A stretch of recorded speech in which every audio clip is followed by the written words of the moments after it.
I have no idea why everything crashed, but it is what it is. But going back to what I was saying, it gets to a point where you have to kind of pivot as a business and you have to move things to the side.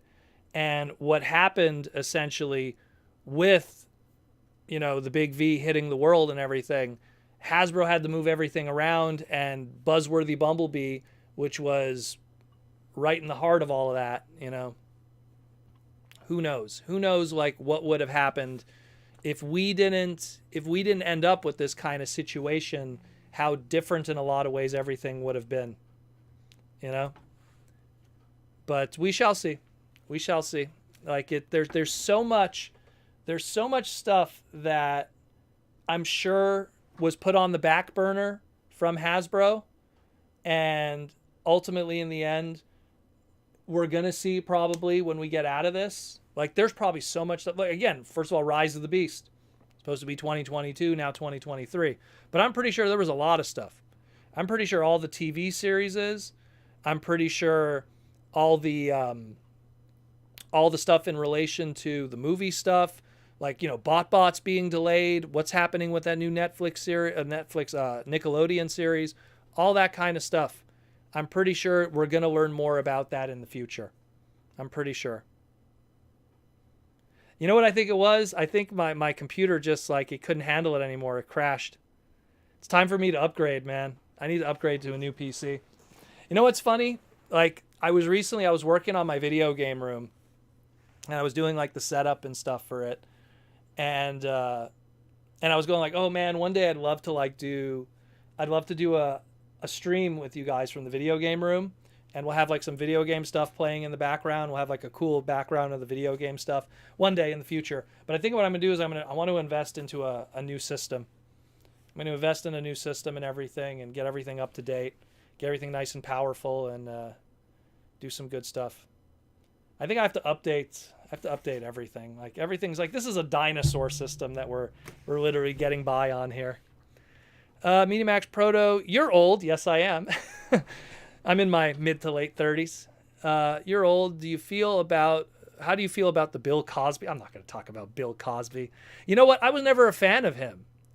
I was too young for the show. I just saw the doc series. I need to talk about Bill Cosby. The thing is, I'll say this about Bill Cosby.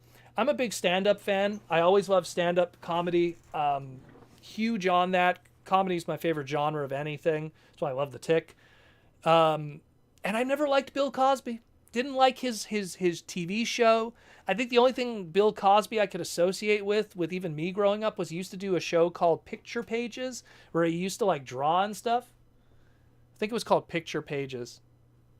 Something like that. But everyone's texting me because it dropped. Because we dropped now. Everyone's like, hey, Proto, what happened? The show dropped. But I've never been a fan of his. Never was a fan of his stuff. So when all that stuff happened, I was like, okay. Never was a big fan of him. Like, I know that, like, I think it was Eddie Murphy wasn't a fan of him and stuff. And there was a lot of other stand-up comedians that I really like that weren't a fan of him. But he was never someone that, like... he was like the Jell-O pudding pop guy on commercials to me. Never watched Fat Albert as a kid. Didn't care for that show. That was from the 70s. Again, Picture Pages was probably the only thing I really saw. Wasn't a fan of him. I think maybe like a generation above me, guys in their 40s to mid 40s, I think they would have more of a connection with Bill. But, like when you're talking like TGIF, comedy, family sitcoms, I was watching Fresh Prince of Bel-Air, Family Matters, obviously Full House. Like I was watching that stuff. And even I wasn't a big fan of Full House, but I was watching that kind of stuff. I wasn't really watching, the Cosby Show. What was his name? I forget what his name was in the show. Clifton? MediaMax, that coincidentally a G1 TV clip was talking about from 1984, and the Cosby Show premiered. Okay. I must have missed that one when I was doing the history lesson of Transformers in pop culture. In Alf, there was, if you watch Alf, if anyone remembers Alf, that old alien show, Alf had He was holding a Headmaster's Marvel comic book that he was reading. JR Mita, hi Proto, since black repaints of Optimus Prime are almost guaranteed whenever an Optimus toy is released. Ain't that the truth? Do you have a black Prime, Nemesis Prime, Black Convoy collection? And what is your favorite? I wouldn't call it a collection. It's just whenever one came out, I have one. They're all spread around based on wherever they came from. Like, you could barely see, but like up there is alternators. There's the Black Convoys in the back there from it because they did I think it was an SDCC exclusive, a Black Convoy. What was the other ones? I have a Black Optimuses. Let me see. Anyone that's here. And of course, yeah. There's the Nemesis Prime alternators version. That's there from Armada. And then, of course, in the back there is all the G1 stuff. And then, all the craziness of movie and stay in school, kids. You don't want to be part of this. Let me tell you something. You don't want to be part of this madness. But I mean, my favorite would probably have to be the classic Scourge, aka Black Convoy from Robots in Disguise, because in a lot of ways he was the first. He wasn't the first. He was actually beat by like 1 month by the G1 Black Repaint Optimus Prime from JAFCON. But I'll go with Scourge, aka Black Convoy. That's why that Legacy Laser Optimus Prime, they're going to do a black repaint of it. And I am sure going to love it. I just hope they make the sword red, not pink, because it always looks weird when they do it in the pink repaint. Should be like blood red. Looks really good. That's probably my favorite. Of all the black repaints, probably... What's my favorite black repaint? Repaint retool, probably Ravage X9 from that Cheetor mold, I guess. Could be one example, I guess. Or Shadow Panther. Really like that one. Animated Black Rodimus is another really good one. Black Rodimus from the G1 mold, which they only made 2,500 of those. That's another really good one. There's a few really good ones. I think I did a history lesson on black repaints, I think, on YouTube back in the day. I did it on my Proto Retro channel way back in the day. Look up Transformers Animated Black Rodimus Proto Retro. Animated Black Rodimus Proto Retro. I'm pretty sure it'll come up. That's probably from like 10 years ago, if not more. There was still hair on my head. Downright Superb Proto. Is Commander class always going to be G1? No, I'm pretty sure at some point, if they could justify something in that price point, if they could look at Commander class and go, yeah, I could see Beast Wars Rampage. It's all about what makes sense for that price point. You know?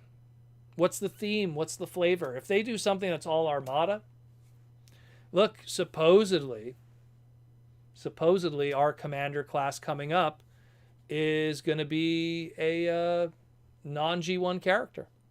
Supposedly. That's the rumor. But it's just a rumor. JR Mina, do you have a Black Fire Convoy? I think it was a lucky draw. Black Fire Convoy, I believe, was not a... how do I explain this? It wasn't a lucky draw. It was a campaign prize, which was... Not a prize, raffle, which was Fire Convoy came in a closed box that you couldn't see what was inside, so it had the same... And if you opened it up, there was ones that were black that were in circulation. So it wasn't a lucky draw in the same sense that you sent in a ticket and you were in a raffle. The Black Fire Convoy was actually in retail, and they were mixed in, kind of like a chase figure, I guess is the best way to put it. It's like a chase figure. Because they were technically all blind packed. But then again, all the car robot stuff was blind packed back in the day. All of it was closed boxes and everything. I think they all were. Except the Spy Changers, I guess, because they were on a bubble.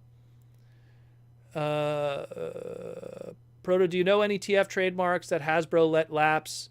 Did they lose flywheels? I'd have to go check. I have to check the U.S. trademark office. I usually don't know them offhand. I do know, what did they lose recently? That was one that sucks that they lost. There was one I was talking about not too long ago with my buddies. What was the one that they lost recently? I think it was Roadbuster or something. I think they lost was one. They didn't do a Roadbuster in like 5 years or something. I think it was Roadbuster. don't remember. Because the last Roadbuster, I think, was a Tiny Titan figure. And it's been 4 years since that one. Elves Bleed, do you think Funko Pop will get into Beast Wars? If the money is there. So far, they've done only G1 and G1 repaints of the molds that they've already done. I'll say this. If there is a... what do you call it? If there is a Rise of the Beast movie that creates demand for it, then yeah, probably. But if not, but we shall see. Animated Rodimus, animated Black Rodimus is a great figure. I have that one too. Yeah, it's fantastic, that one. I think I have 2 of them. I have one sealed and one opened. It's a really, like, that mold. That mold got, because it has regular Rodimus animated colors, clear Rodimus, Japanese colors, which is like they have like a metallic sheen on them. Then there was Black Rodimus. Then there was Sideswipe, which was a repaint of the Rodimus into a G2 Sideswipe colors. And then they did Breakdown. And then they did one more also. What was the last one? They did Breakdown. And they did... I know I'm forgetting one. They did another one too, like it was a BotCon exclusive or something. That mold saw a lot of action, like every mold, you know. So again, they don't waste them. They don't waste them, man. They don't waste them.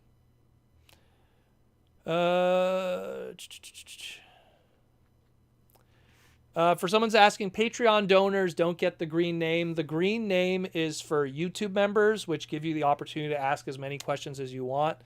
Patreon gets you access to the Discord. It gets you your name in the end credit scrolls. It gets you a bunch of other stuff, depending on what tier. Even the Patreon listener question, gifts in the mail. That's a whole other story. You have to check the Patreon link below for that. This is just more for the live stream and people who enjoy the live stream and like having the little icon next to their name and all that kind of stuff. Dark of the Moon Roadbuster. Ah, that's right. Yeah, there was a Roadbuster. There was a Roadbuster in 2020. That was recently. Ah, you're right.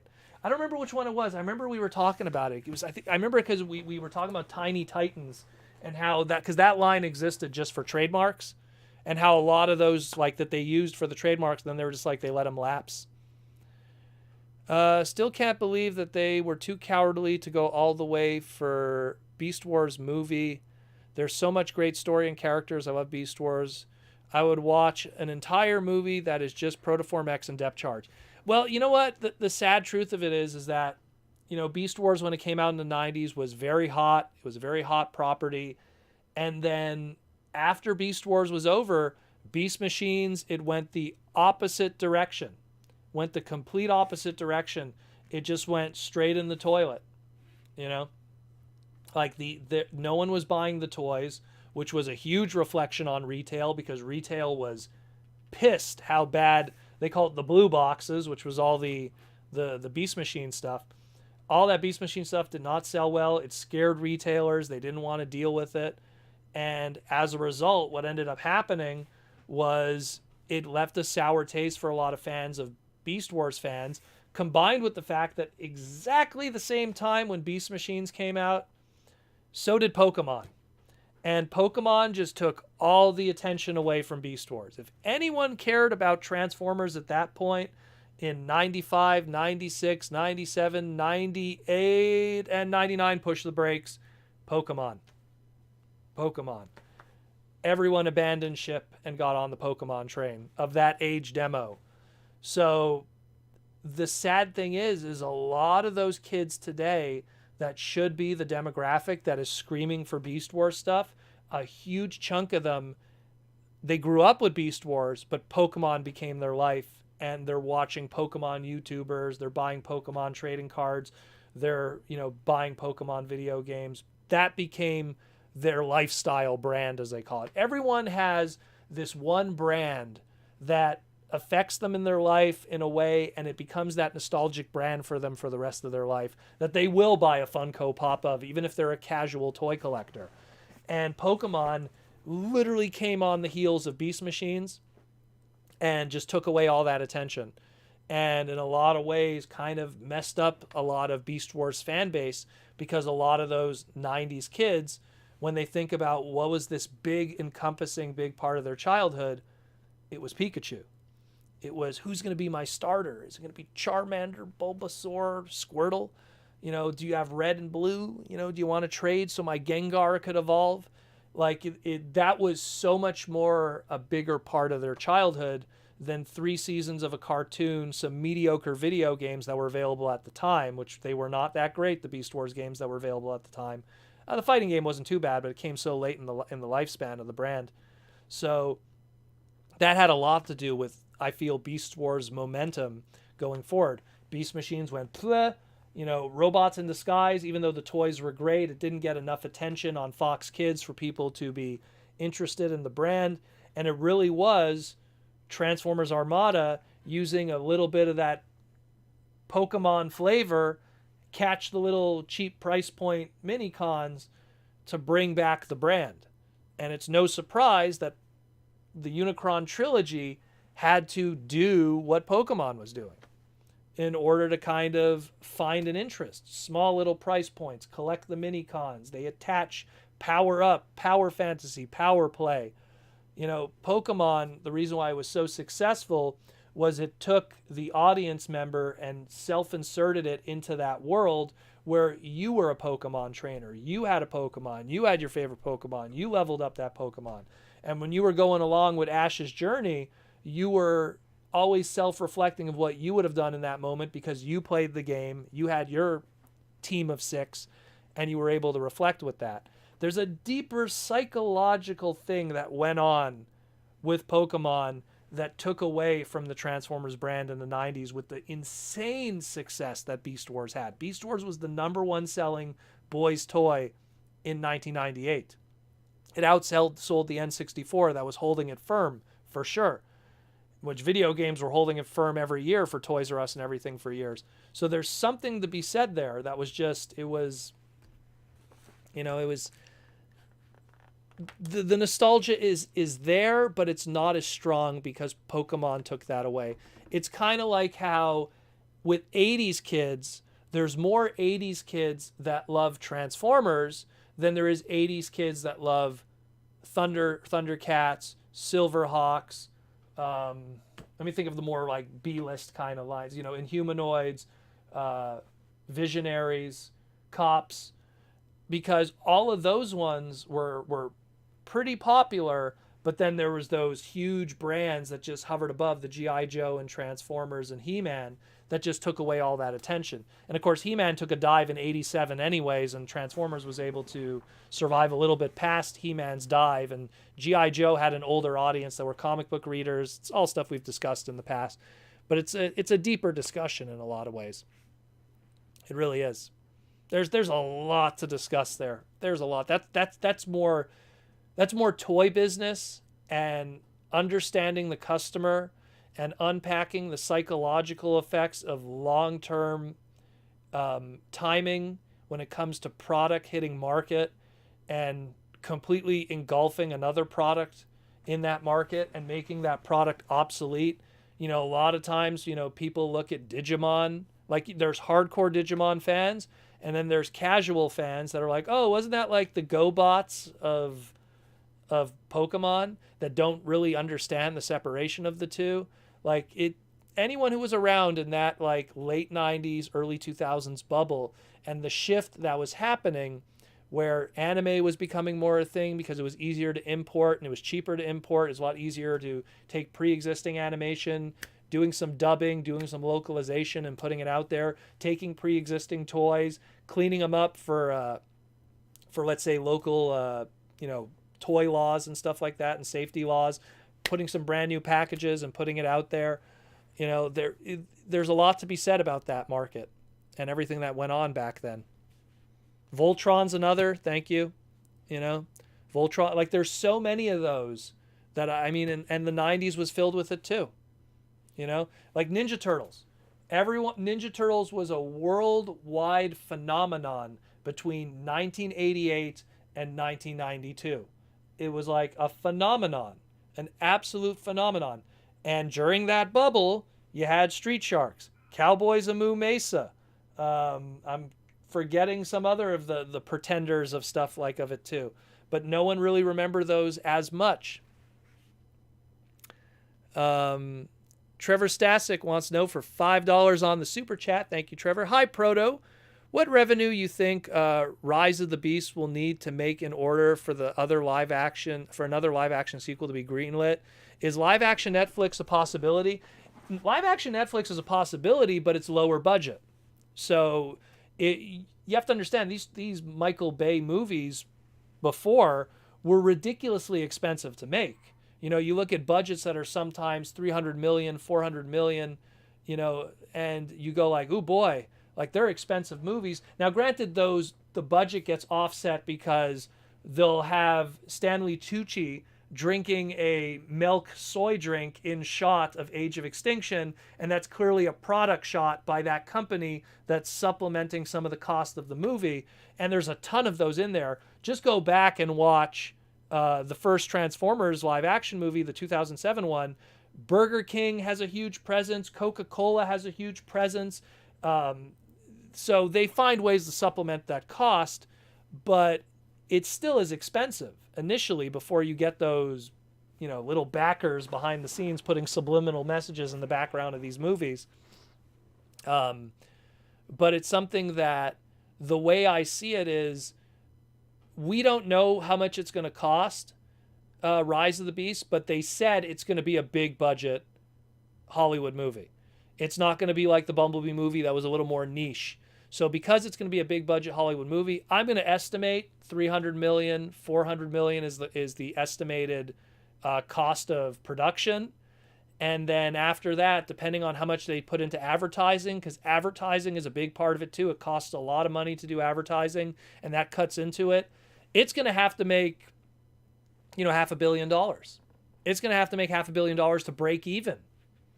And that's why we kind of went from The Last Night to Bumblebee movie, because The Last Night, even though it made money, we don't know what those advertising costs were. We don't know how many times, Jaeger was drinking a Labatt Blue or a beer and getting that beer shot in. Was it a Labatt Blue? I don't know. I'm not a beer drinker, so I don't know. But, he drank a beer, and clearly that beer was in shot, so that's advertising right there.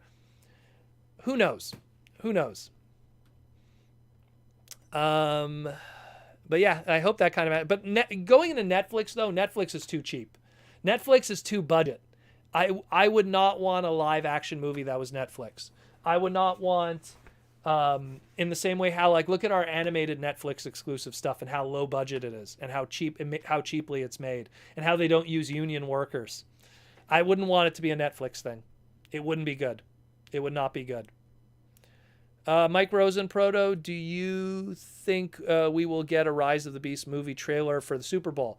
No, I don't think so. I think any Rise of the Beast stuff would be announced beforehand by Hasbro. It wouldn't be we might get an extended trailer, but we won't get a trailer for Super Bowl. Proto, what's for dinner? I'm going to cook up some homemade fried rice. So good. Anyone who saw my Instagram or my Twitter today, I bought the Little Caesars exclusive Batman calzone. If anyone knows what that is, it's a calzone shaped like the Batman logo. I bought 2 of them and crazy bread, and right now my body is about 40% pizza dough. I still have leftovers of it, so I'm probably going to tackle into that. If you want to see what that looks like, just go on my Instagram or Twitter. It's normally I wasn't going to buy it, but I was like, oh, it's a limited time. It's a Batman thing. It's kind of cute. Oh, and it's only $7.99, just the pizza. Okay, fine. You live only once. And I like Batman, and I have my old school Batman Kenner on my tower here. I love that Batman. It's one of my first Batman toys. So that's what I'm going to be eating tonight. Greasy pizza. Elsbleed 57, do you think Legacy Iguanus will get a repaint? If so, who? Everyone is rumoring that's probably going to be a core class Junkion. I could believe that. I could see a core class Junkion. That's what I think too. That's what makes sense. because, Junkions already have kind of a untraditional robot mode, I guess is the best way to put it. And you look at the alt mode of Iguanus, you look at the design for Iguanus, for the robot mode, you could retool that, make it a Junkion, do some more army building, and then people will buy those core classes like crazy to army build some Junkions. It was Bud Light, thank you. I don't know booze. I don't know. JR Mina wanted to say that question. MMA Panda asked the super chat question for $5. Hey Proto, I used to love Transformers War for Cybertron games. Bro, they were the best. I wish they would make more Transformer games like that. They had a good online play. Brother, those games were made by people who loved Transformers. High Moon Studios was incredible. And I worry that we're never going to get Transformer games like that again, because there was passion behind it. Aaron Archer and the crew were behind that too, which were really into making Transformers have like deep lore. And Activision was backing that like crazy. If it wasn't, no joke, if it wasn't for the Deadpool game, which it's not a terrible game, but that game sold terribly. If that Deadpool game had not sold terribly, things would have been different, because that game sold badly. It put Activision and specifically High Moon Studios in financial dire, and that was the end of it. And all those people that worked on those War for Cybertron and Fall of Cybertron games, they're no longer with the company anymore. So it sucks that that's the case, but I loved those games. They were incredible. Incredible. I wish we still had an open server today. I'd play with you guys, no problem. I'd dig up my old... Actually, I'd make a new character from the ground up and play escalation. You've captured C. You've captured D. Or like the different waves. Ugh, I missed that. It was so good. I remember the Fall of Cybertron came out the day of BotCon. So I remember I picked up my game from pre-order, and then I had to leave it at home and go fly out to BotCon that Thursday. I remember. And it was like, oh man, when I come back, I am going to be playing like crazy. Media Max Proto, what the hell is Cup's cigar? Well, it's actually a cigar. It's not a cigar. It's a screw that lights up when he sucks down. It's pretty much the e-pen or the vaping before there was e-pen or vaping. He was doing it before it was cool, millions of years ago. JR Mina, do you feel like dough? Like Stay Puft Marshmallow Man. I actually should do some working out after this. But again, I usually don't eat crazy like that, but you only live once, and that was a limited time pizza because the movie's coming out at the beginning of March. So they're going to do a limited run of that pizza. And I was like, you know what? It sounds fun. Why not? Took some photos to show, I all of a sudden became a woman. I was like, I'm going to take a photo and post a food and post it on Instagram instead of toys. Let's see. Mark Rosen, I'm prepping for chili and cornbread for the Super Bowl. Yo, man, that sounds really good. That sounds really, really good. I did my grocery shopping today. A lot of people were buying stuff for the Super Bowl, like tons of chips and everything. But my team isn't playing. San Francisco didn't make it to the Super Bowl, so oh well. Let's go Bengals, right? They need a win. Yeah. I'm not going to be watching, though. I probably won't have time for it. I need, again, I've been working on the video game room the past couple of days. So I went to IKEA, bought some new shelving. I want to make a nice setup, nice display for some planned future stuff for streaming maybe in the future. Who knows? We shall see. We shall see. What time is it now? We got 10 minutes left, guys. 10 minutes left. 10 minutes left in the insanity.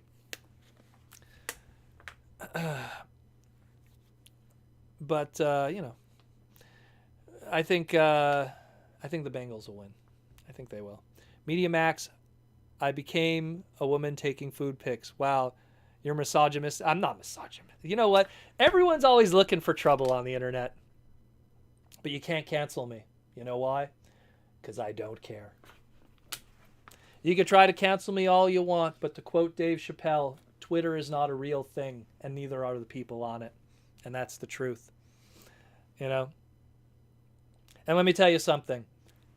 I might say that, but I guarantee if someone's taking pictures of their food, It's not a dude. I guarantee it.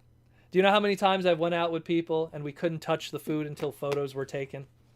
And I'll tell you that right now, it wasn't a dude. It was not a dude. Everyone's always looking for trouble in a world where everyone wants trouble. I don't know why people always look for trouble.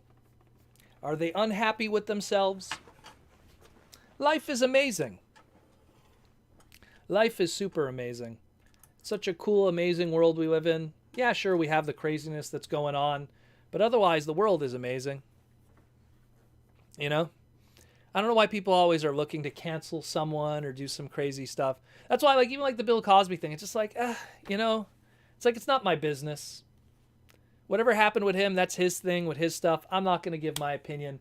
I don't care. It's not going to change my life. Anyone who looks at my Twitter, you know what I mean? My Twitter isn't me giving opinions of what I think in the social world or stuff. I don't care about that stuff. I don't care. It's not going to change my life. Everything that's going on. You know, I had a guy that constantly was asking me, what do you think of the situation that's going on with the truckers in Canada right now? I don't care. I really don't. I really don't. You know, if I have an opinion, it's not going to move the needle. If I don't have an opinion, it's not going to move the needle. I don't care. I really don't. There's so much more important and fun things to do in life in the short amount of time that we have on this freaking planet. We are here literally for a blip of existence. Before you know it, you're 40. Before you know it, you're 50. Before you know it, you're 60. Before you know it, you're grabbing your heart when you're going up the stairs. Before you know it, you're 70. Before you know it, you're dead. You know? You're only here for a moment. Enjoy life. Enjoy life. Quit attacking people. Quit looking for trouble. Quit tribalizing. Are you left? Are you right? I'm neither of that. I didn't even think that stuff exists. You know?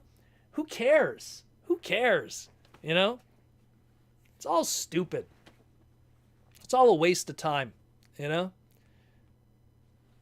It's all a waste of time. Just, the way I look at it, just be good to each other. Is that too hard to ask? Is it so hard to be nice to each other? To just, like, not be a dick? I know for some people, it's clinically impossible. But for most people, you know, just don't be a dick. I know it sounds crazy. Proto, do you like to travel? Istanbul is amazing, and the reason I missed out on HasLab Unicron, great place, you got to see. I travel a lot. And I think that's another problem too, is that a lot of people who are crazy stressed out attacking people, they never leave their bubble. You know, they create this perception of what the world is from what they see from their Twitter feed, which is always pumping out negativity, and their Facebook feed that's always pumping out negativity, that when you go to a con and all the different faces and colors and genders and blah, blah, blah, blah, and you just chill, man. And you just chill and enjoy yourself, or travel the world, or go anywhere. I've been all over the United States. New York, Texas, Florida, the West Coast, and all kinds of different shapes and sizes, whether it be Cali well, Cali is all the West Coast practically, but Cali and Wisconsin and everything, and even some of the sleeper states in the center, Chicago, and I've been all over. And everyone is different. Everyone has different walks of life. But you just treat people well, man. Just don't treat people badly, and everything will go fine in life. The most important thing you guys as fans should be is enjoying this stuff. This is what you should be worrying about. This is what you should be enjoying. Not attacking people and making their lives a living hell. You know, your biggest problem in life should be not enough paint. That should be your biggest problem in life. That's what it should be. And only then, if that's your biggest problem in life, you're doing pretty good. Because if that is the biggest problem, then everything else is pretty chill. The one thing I could say is we've been 2 years in this. We've been 2 years in the Big V. And I'm one of those few people that are not stressed out about it. I'm not someone that's going like, oh my God, when is this going to end? Yeah, it's not cool. I'm missing out on the cons. I'm not able to run shows. I'd like to be able to go to like Magic the Gathering events and stuff. Everything's slowly going to open up again. I'm not worried about that, like we're forever in this. But at the same time, I'm just trying to be positive in it, because too many people are stressing. And maybe not everyone is built like me. I don't know. I don't expect people to be built like me. But I'm just trying to pass on the positive vibes that don't stress out, don't attack people, don't look for trouble, you know? And that's why, like something like Twitter, everyone asks me on Twitter, like if you go to my Twitter, look how many people I follow. And it boggles people's minds that I follow nobody. And they go, why don't you follow people? You have thousands of followers, you follow nobody. No other person does that. Even people who have thousands of followers, they're still following at least 100 people. Do you want to know why? Because I don't care. Because Twitter's not a real thing. Twitter is not a real thing. It's not real. It's not real. It's a bunch of people just looking to attack and hashtag and this and that. I'm there on Twitter to let you know what I created. Hey guys, I made this. Check this out. Is it cool? If only Twitter could be used more as a museum to show creations and paintings, and less so a Times Square where people are yelling on the corner because you're this or you're that. That's what Twitter is. And it should be a museum where you're showing off creativity. Look what Tumblr should have been. Tumblr should have been a place where people are sharing art. Instead, it was people sharing insanity. Sicknesses. Anyways, I think I've said enough, my friends. I didn't want to end it on that, but it's a reality. It's a reality. Just enjoy life. Forget these people. You know, I got so far where I have gotten in my life politically, and by politically, I don't mean actual politics. I mean like, you know, within the circles of my friends and stuff, within the business, within the industry, collecting everything by not being a dickhead. You'd be surprised how not being a dick is like the cheat code to life, man. When you're not a dick, all of a sudden, everything works out. People want to talk to you. Wow, this girl actually likes me. It works. Wow. Who would have thought? Who would have thought? Oh, man. I learned the freaking Konami code to life. Anyways. Take care, guys. Thanks as always. If you want to support the podcast, let us know that I'm doing a half-decent job here in the Transformer world, talking about robots and once in a while giving a life lesson in how to just relax. Patreon.com/Protoman. Check the pinned comment or description below, which I'll do in the repeats. We're going to have 2 separate pieces to the segment today. If you're listening to this one, there's a part 1 now because of the crash that has happened. Unfortunately, YouTube doesn't let me merge them together. But I hope you guys have a good time. I hope you guys had a good time. I hope you guys enjoy your Saturday night. And take care of yourselves. Be good to people. It's a beautiful world out there.